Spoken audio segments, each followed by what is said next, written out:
Coming up on Mountain News this morning, Senate Bill 10 is moving through the General Assembly and could soon change election years for the Commonwealth. Plus, Fleming Neon has received some aid this week in a small and big way. Dedicated to Eastern and Southern Kentucky, this is WYMT Mountain News this morning.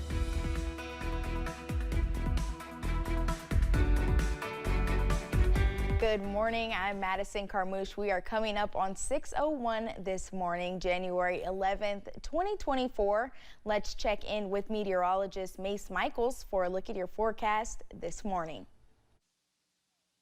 Hey there, Madison. Good morning. A quiet morning for us here across the area. Looking at lots of sunshine for this afternoon.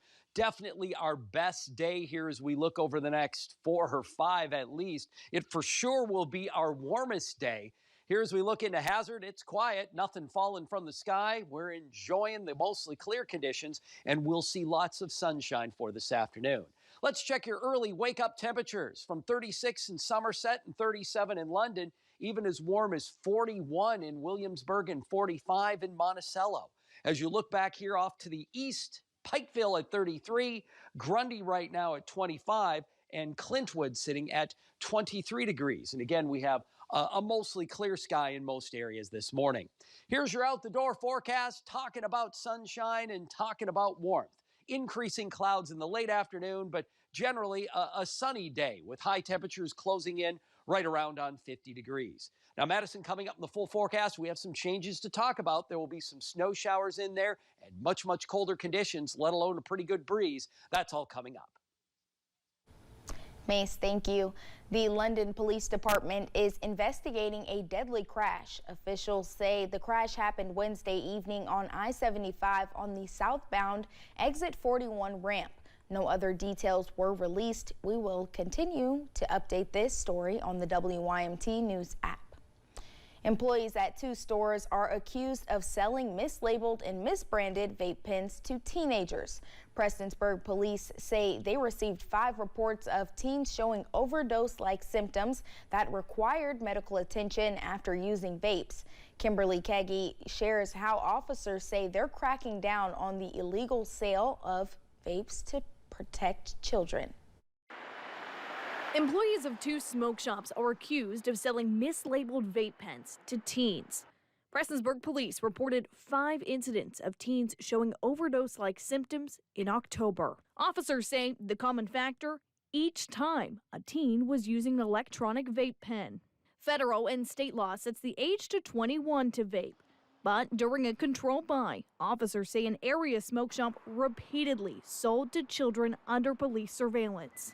Kids that don't even have their driver's licenses are able to walk into some of these stores, were able to walk into some of these stores and buy product that on its face was illegal for them to buy, let alone product that was not in any way, shape, or form or fashion was what it said it was. Since that investigation opened in October, the 2 smoke shops' business licenses were revoked. Prestonsburg Police Chief Ross Shurtleff, though, telling me they have since reopened under a new operating license, but no longer hold the license to sell products containing THC.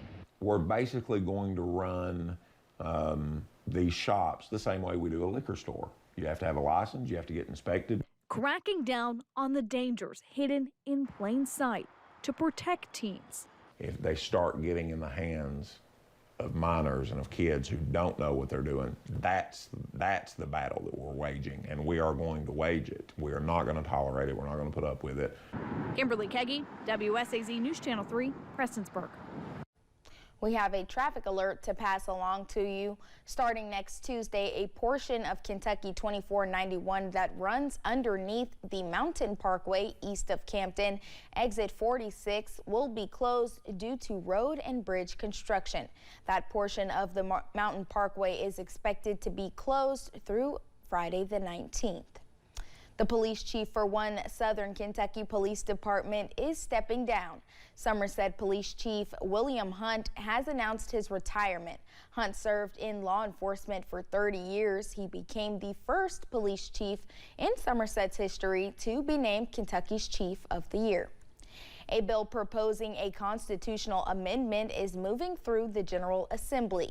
It is Senate Bill 10, which would propose to move the constitutional office elections to the same year as the presidential race, starting in 8 years.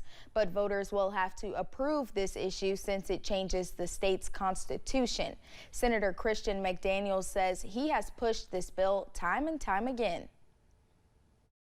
What this will do is dramatically increase the number of voters who participate in a constitutional election year. The reality is we need to improve the participation in our democracy. If placed on the ballot, the question will ask voters if they are in favor of amending Section 95 of the state constitution to hold the election of all statewide constitutional officers in even-numbered years after the November 2027 election. This means the bill would not go into effect until 2032. Several community members in the Fleming Neon area are still without running water. Governor Andy Beshear declared a state of emergency for the city.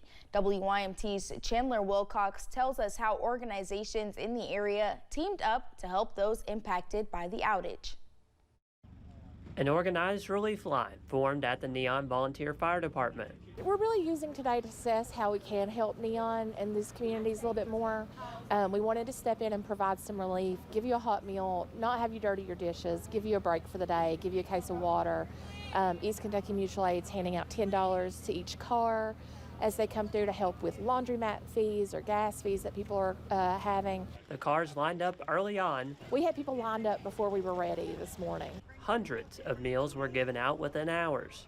It's not just Neon that's working off of this water system. It's 2 schools, it's churches, it's businesses, it's several communities. Those helping also loaded up their cars and drove to nearby communities.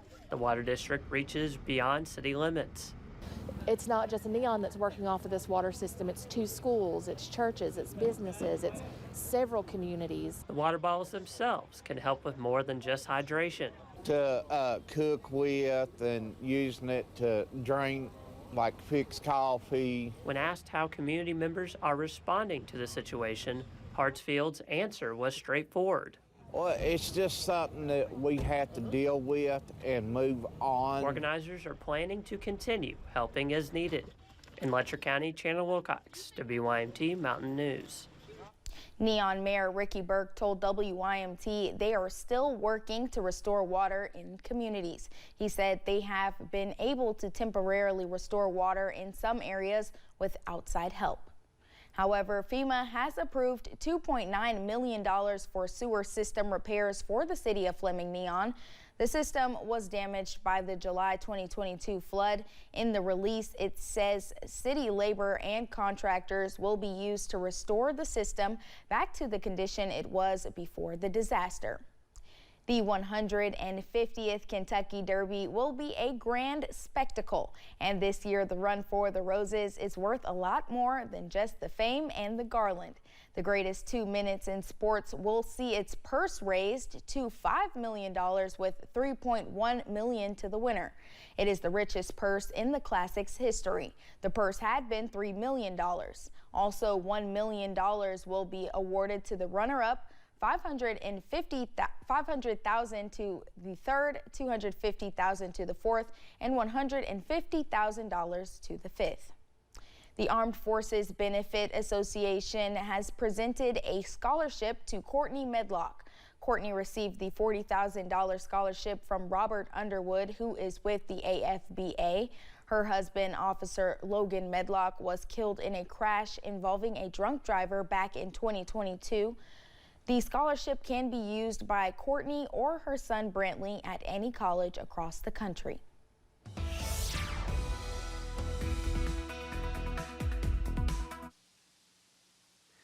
Let's get you out the door this morning with a 34 temperature right now here in the Hazard area. A nice start to the day, and we will be looking at a nice afternoon for us as well with some very comfortable temperature readings up in the upper 40s and low 50s, and lots of sunshine. Let's get you out the door with those temperatures as well across all of the area. Right now we're looking at a 25 reading here in Grundy, as warm as 44 in Monticello. As you look towards Prestonburg, it's 35, and Pikeville sitting at 33 degrees. Full forecast in a few minutes. We're going to talk about some wind, some snow, and much colder temperatures as well. Mace, thank you. And thank you for joining Mountain News this morning. More news is on the way. When we return, the campaign trail for the 2024 Republican nomination is hot as Ron DeSantis and Nikki Haley battled it out, while former